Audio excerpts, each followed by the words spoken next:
11.2 Identify risks. Identify risks is the process of identifying individual project risks as well as sources of overall project risk and documenting their characteristics.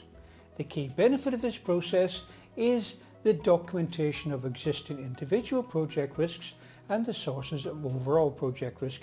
It also brings together information so the project team can respond appropriately to identified risks. This process is performed throughout the project, as from PMBOK Guide page 409. Identify risks considers both individual project risks and sources of overall project risk. But now, imagine you're in a cave at night, it's dark, you're with the project team, customers and others.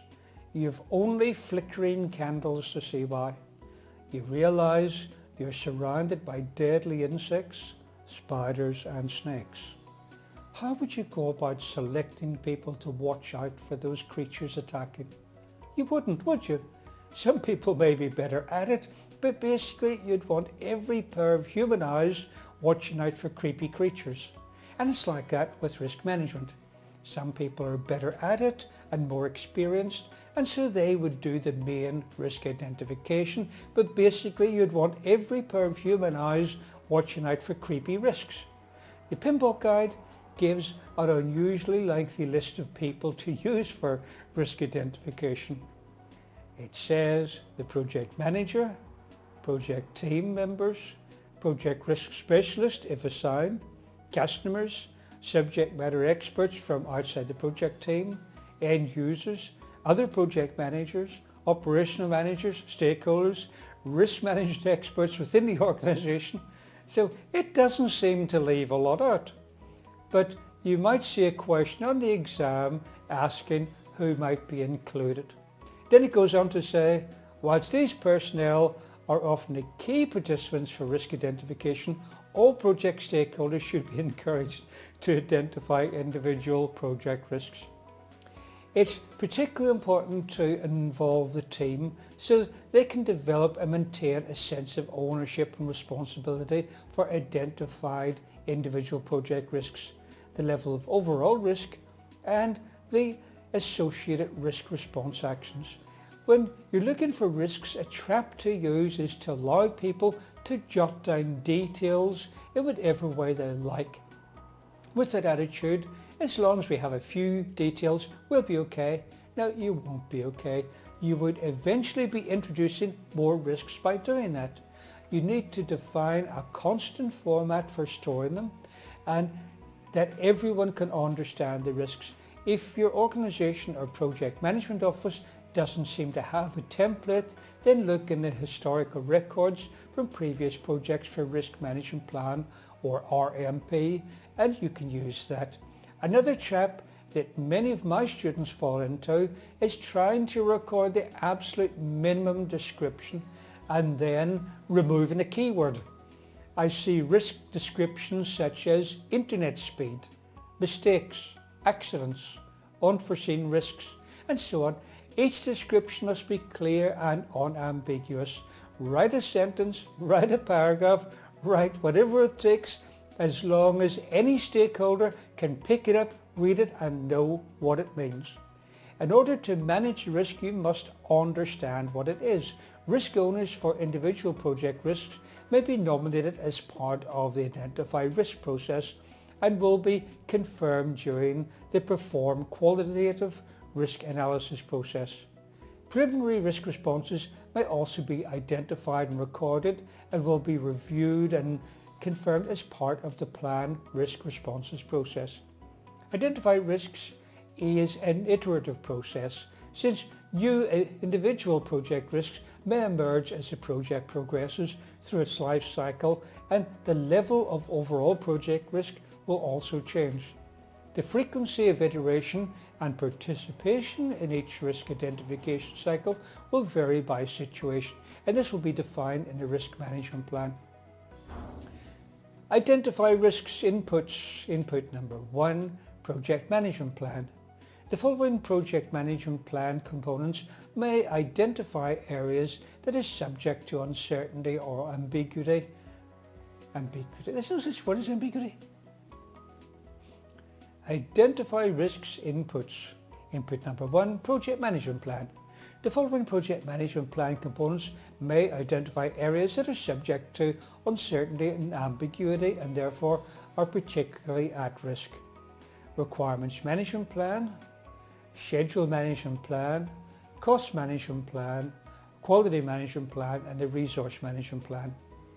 Risk management plan. The risk management plan may provide input on risk-related roles and responsibilities.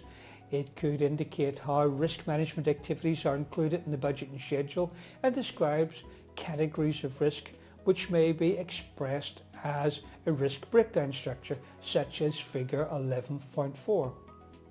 You also need to examine the project management plan baselines. The scope baseline includes deliverables and criteria for their acceptance, some of which might give rise to risk. It also contains a work breakdown structure which can be used as a framework to structure risk identification techniques. The schedule baseline, it may be reviewed to identify milestones and deliverable due dates that are subject to uncertainty or ambiguity or where key assumptions have been made that might give rise to risk. The cost baseline may be reviewed to identify costs or funding requirements that are subject to uncertainty or ambiguity or where key assumptions have been made that might give rise to risk. Input number 2, project documents. And here we're looking at the assumption log because assumptions and constraints are recorded in the assumption log and they may give rise to individual risks and influence the level of overall project risk. You may assume, for example, it's not going to snow in the Sahara Desert between December 2016 and January 2017. Cost estimates. Cost estimates provide quantitative assessments of project costs, ideally expressed as a range indicating the degree of risk, where a structured review of the documents may indicate that the current estimate is insufficient and therefore poses a risk to the project. Duration estimates, issue log, lessons learned register, requirements documentation. The team needs to use the requirements to identify possible risks. Resource requirements, you need to check that the range of estimates for resources properly allows for risk. Stakeholder register, to choose individuals or groups to act as risk owners and others to participate in identifying risks. And I know with some of the projects that I've been on, I've used the stakeholder register to identify people who are likely to cause risks. Input number 3, agreements. If a project requires external procurement of resources, and agreements might have information such as milestone dates, contract types, acceptance criteria and awards and penalties that can present threats or opportunities. Input number 4, procurement documentation. If the project requires external procurement of resources, the initial procurement documentation should be reviewed for risks. Input number 5, enterprise environmental factors. These would include published material including commercial risk databases or checklists, academic studies for this area, benchmarking results. If you see benchmarking is not just measuring. Benchmarking means comparing measurements of your system, whatever it is, with an equivalent system with another organization, for example, or even within the same organization, so you can see how good it is or how bad it is. And industry studies of similar projects.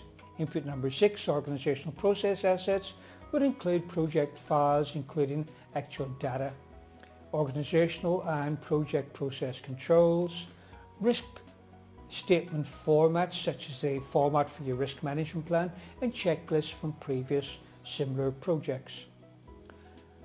Identify risks, tools and techniques. Number 1, expert judgment. Expertise should be considered from individuals or groups with specialized knowledge of similar projects or business areas. Tools and techniques. Number 2, data gathering. The techniques for this process would include brainstorming. The goal of brainstorming, if you recall, is to obtain a comprehensive list of individual project risks and sources of overall project risk. Particular attention should be paid to ensuring that risks identified through brainstorming are clearly described, since technique can result in ideas that are not fully formed. And with brainstorming, it's a technique which is used to get large amounts of information, but it also has a technique for reducing that down into just a small number of really salient facts. Checklists. It's a list of items, actions or points that need to be considered. It's often used as a reminder. Risk checklists are developed based on historical information and knowledge that has been accumulated from similar projects and from other sources of information. Look for risk checklists in historical records from previous similar projects. It's a bit like whenever you're going on holiday for the first time by yourself and you look for the checklist that your mum made whenever she packed for you the last time that you went. Interviews. Individual project risks and sources of overall project risk can be identified by interviewing experienced project participants, stakeholders and subject experts. Tools and techniques number 3, data analysis. Techniques for this process include root cause analysis. Root cause analysis is typically used to discover the underlying causes that lead to a problem and develop preventative action. In the exam, when you see root cause analysis, always think of fishbone diagram, also known as Ishikawa diagram, YY diagram, cause and effect diagram. Assumption and constraint analysis. Every project and its project management plan are conceived and developed based on a set of assumptions and within a set of constraints. These are often already incorporated in the scope baseline and project estimates, but you need to check that they're still valid and reasonable. Now you might recall I mentioned the Sahara Desert a while ago. Now you would assume it would not be wet in the Sahara Desert, but in January 2017, snow covered areas of the Sahara Desert up to 1 meter deep. First time in I think 37 years it's seen any snow, and suddenly they've got a snowdrift. Okay, you may have a constraint that the union will not allow staff to work on Friday evenings. The union might have changed that ruling, and if you don't know about it, you're working to a constraint which is no longer true. So you need to check the constraints, and the same with your assumptions. SWOT analysis. SWOT stands for strengths, weaknesses, opportunities and threats. And for the exam, please remember that when SWOT is used in risk management, it can examine risks coming from within the organisation. Document analysis. Risks may be identified from a structured review of project documents, including plans, assumptions, constraints, previous project files, contracts, agreements, technical documentation and so on. For example, if you don't have a document control system in operation, this poses a threat to the project because you might be working with the wrong versions of documents. Tools and techniques number 4, interpersonal and team skills. The ones which would apply to this process, really it's facilitation, because facilitation improves the effectiveness of many of the techniques used to identify individual project risks and sources of overall project risk. Tool and technique number 5, prompt lists. A prompt list is a predetermined list of risk categories that might give rise to individual project risks and that could also act as sources of overall project risk. The risk categories in the lowest level of the risk breakdown structure can be used as a prompt list for individual project risks. Tools and techniques number 6, meetings. To undertake risk identification, the project team may conduct a specialised meeting, also called a risk workshop. But please make sure that you have the right people involved. It's been my experience that many organisations are workshop junkies and meeting junkies who want to be involved in everything, even if they can't contribute. In fact, many of them do contribute too often and too negatively.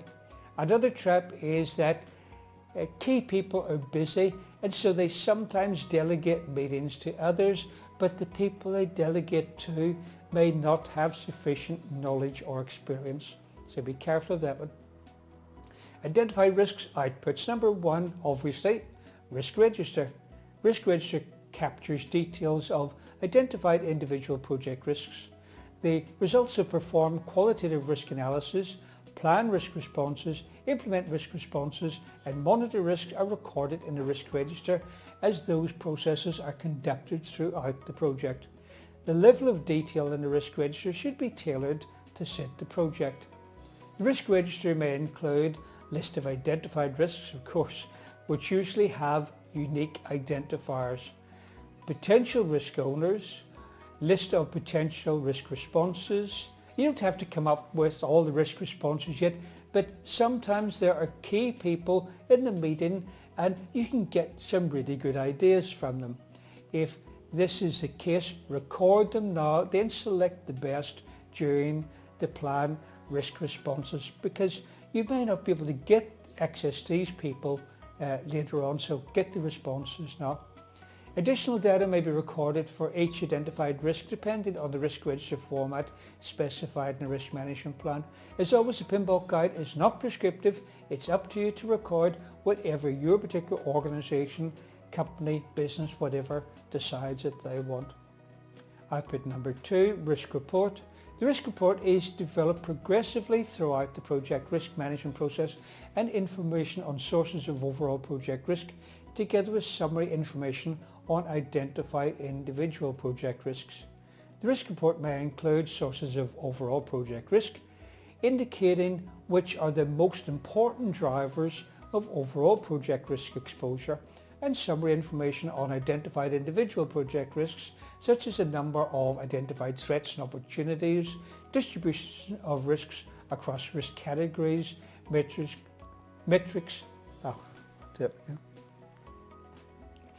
Summary information on identified individual project risks, such as number of identified threats and opportunities, distribution of risk across risk categories, metrics and trends, etc. Output number 3, project document updates. And the ones that we're updating will be the assumption log, because during the identified risk process, new assumptions will be made, new constraints may have been identified, and existing assumptions and constraints may be revisited and changed or even removed. Issue log. Issue log should be updated to capture any new issues uncovered or changes in currently logged issues. Lessons learned register, updated with information on techniques that were effective in or ineffective in identifying the risk to improve performance in later phases or other projects. That brings us to the end of Identify Risks. The next lesson is 11.3, Perform Qualitative Risk Analysis. Please read the corresponding chapter in the PMBOK guide before watching the video.